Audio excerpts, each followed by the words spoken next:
नमस्कार, माझे नाव आहे तन्वी ज्योतिबा उप. मी इयत्ता 5वी शिकते.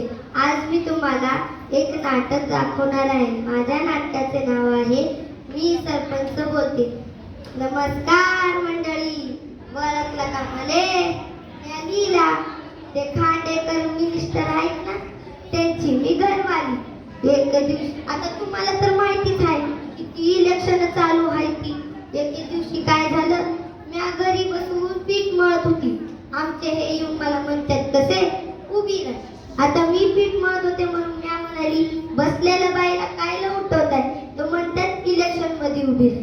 मी म्हणाली, माझा काय फायदा? तो म्हणतात, आपल्या गावाची सरपंच होशील. राहिली मी उभी आणि निवडून बी आले. काय तो गाजा वाजा माझी वरातच काढली. पुढं मला तर लाल पिवळी करून टाकली आणि माझ्या पुढं माणसं नाचत एवढी झिंगाट नाचत होती, काय सांगू. मी म्हणालं, नाचा तुम्ही झिंगाट, नंतर एकेकाला दाखवते माझा हिंगा. एके दिवशी काय झालं, तो चपराशी माझ्या घरी मला म्हणतो कसा की आता सरपंचाला बोलवायचा आहे, गावामध्ये मोठा नेता आलेला आहे. मग मी चालली त्या सरपंचासोबत, तर त्या माणसासोबत. तर मला म्हणते कसा की तू कशाला यायला लागली, आम्ही सरपंचाला बोलवायला चालू.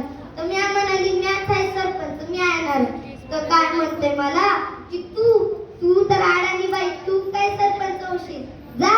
मी म्हणाली, मी अडाणी, मी शिकलेली आहे आणि मीच येणार त्या नेत्याला बोलायला. मग काय, आणि मी चालले.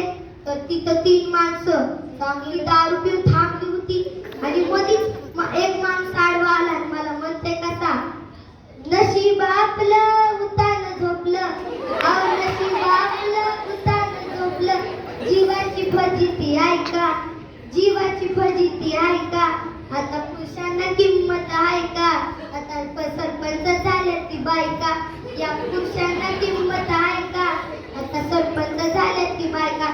मी म्हणालो, सकाळी उठता दोस्ताला भेटता, सकाळी उठता दोस्ताला भेटता, जेसीचे क्वार्टर लावता, जेसीचे क्वार्टर लावता, नदी नाल्यानं लोळता, तुमची गावात इज्जत आहे का, आता सरपंच झाले तर बायका, तुमची गावात इज्जत आहे का, आता सरपंच झाले तर बायका.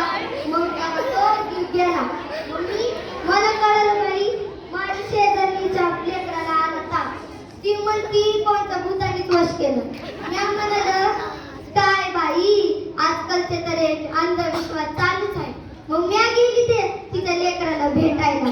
तर काय तो दुवारा, काय तो अंगारा, आणि म्हणतात तर काय तिच्या घरी दिवी आली आणि म्हणती कसं 10 दिवसाचा नमस्कार देवीला म्हण, बकरं कापून तुझ्या पायाशी आणते. मग मी बाहेर थांबली. तर बघितलं तर काय, तिथं पक्ष्यांनी गाण केली होती. मग एवढं पाहून मला वाटलं किळस. मग मी केलं डॉक्टरांना फोन.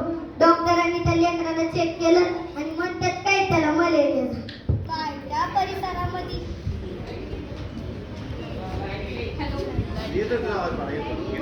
काय त्या परिसरामध्ये एवढी घाण आहे, नुसतं पाण्याचे डबकं पडत होती आणि त्यावर मच्छर. कसं नाही होणार तुझ्या लेकराला ताप. त्या देवी तर अशी गेली की जसं माणूस भूताला बघूनच कळतंय.